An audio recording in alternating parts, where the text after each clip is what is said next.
So it started out as a Broussard, a French Air Force airplane from the 50s. It originally had a 985 piston engine on it, 450 horsepower. We took that off and put this Garrett 331 on. So now we're at 1,050 horsepower. Took around 300 pounds off the airplane. Did a bunch of other changes. It's really made it a different airplane now.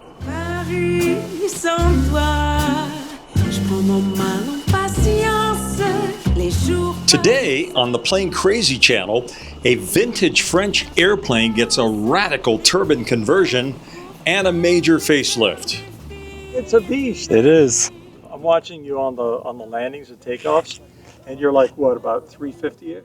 I haven't seen the numbers yet, but I think you're between 300 and 350 for takeoff and landing.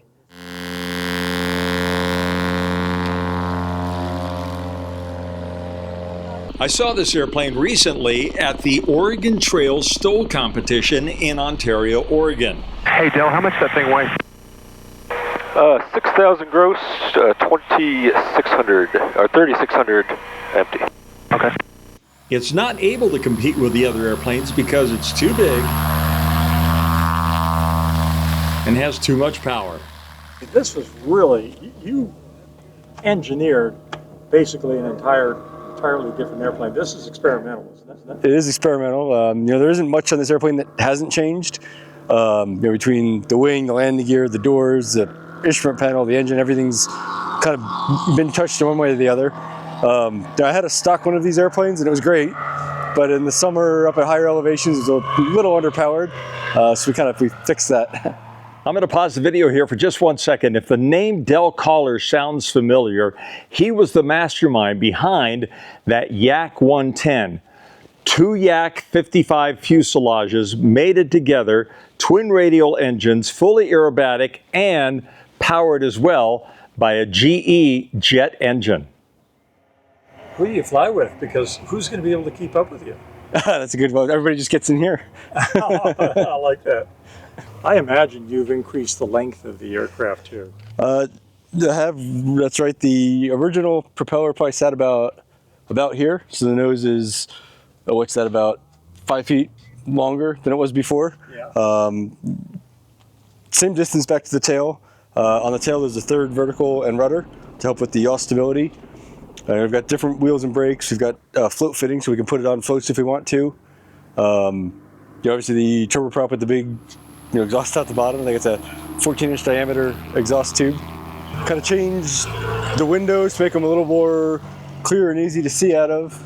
Added doors on both sides now. Before it was doors only on the left side, so now we've got a door on the right side also. That'll help if it ever does go on floats, you can pull up to either side of a dock. And we've got a different shaped leading edge. We've got a drooped and extended leading edge. Helps the airplane fly a little slower. We added some more baggage area back here. So this was originally a baggage, but it only went in about 12 inches. Now it goes all the way across the other side and up to about here. So we've got a lot more baggage room back here. This was a battery box. Turned that into more storage. Big change back here is the third vertical and rudder. And then we just went through and refreshed everything, new lights, all new wiring, control cables, just really kind of went through the whole airplane and freshened everything up. What made you want to do this? Well, just looks at the stock airplane that I had was okay, but on the hot days up in the mountains, it was a little underpowered.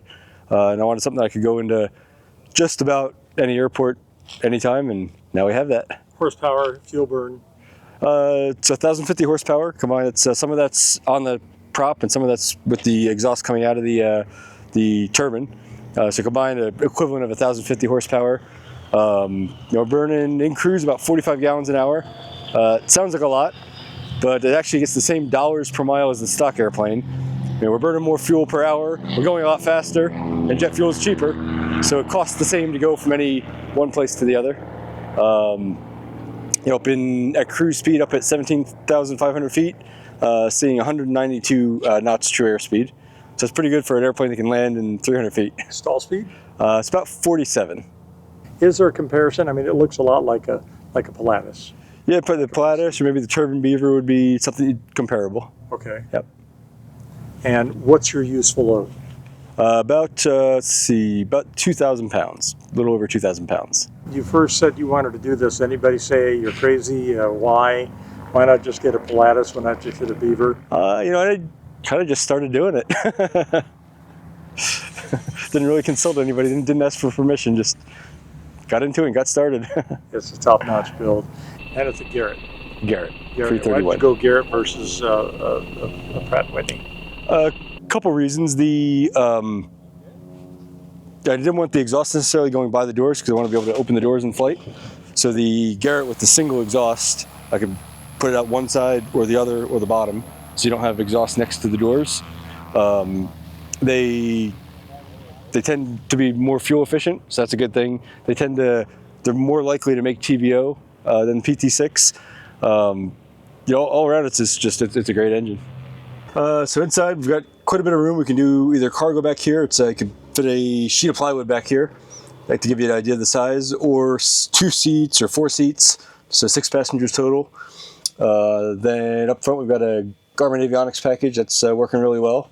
The G5 up on the dash, that's kind of where I reference most for, you know, airspeed, altitude is kind of right up in your field of view, so I enjoy having that instrument there. Mini heads up, huh? You could say that, yep. Any surprises when you fly it? Anything that kind of gets your attention as you get going? It accelerates. It's there isn't a whole lot of torque like pulling left or right. It really pulls quite straight ahead. There's a little bit of a pitch up tendency with the application of power, but it's that's manageable and it's not distracting once you get used to it. So it flies pretty well. Air conditioning? I wish. It's called get up to altitude, right? Exactly. There's a single lever for your throttle. That's right. And then how does that's your prop? It's just a speed control, so you can run a lower RPM on the ground, okay, and then higher RPM in flight. Where's your beta? It's just part of the throttle quadrant. Oh, okay, so yep. You pull that lever up. Exactly. Pull the lever up and then go backwards or go forward. No, you pull the lever up, go forward. Yep. Okay. Yeah, we've been doing a bunch of flight testing, so now we're getting out and actually using the airplane, going some places. It's been great. Well, has it exceeded your expectations? I would say so. It's within the range of what I hoped it would be. So there's you never really know. It might do this or it might really suck. It's at the high end of what I thought it might be. Are you A&P, AI? Are you an engineer? What are you? I am an A&P. I'm not an engineer. Kind of taught myself to use a CAD system a little bit, enough to do some simple stuff. That's been pretty helpful with a project like this. And I've got some friends that do actual engineering work, and they contributed where it was needed.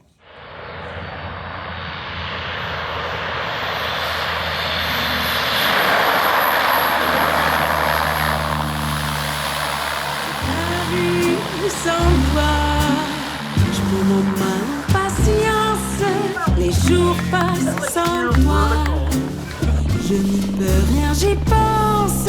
Et pourtant, les heures défilent une à une. Mais le temps, décidément, passe bien trop lentement. C'est Paris sans toi. Je compte chaque jour. Et je ne bougerai pas jusqu'à ton retour.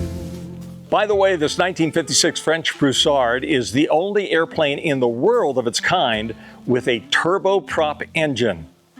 Hey, if you like this video, please hit the like, subscribe, and notification button. It really helps out the channel. Thanks so much for watching, everybody. Adios, amigos. We'll catch you soon.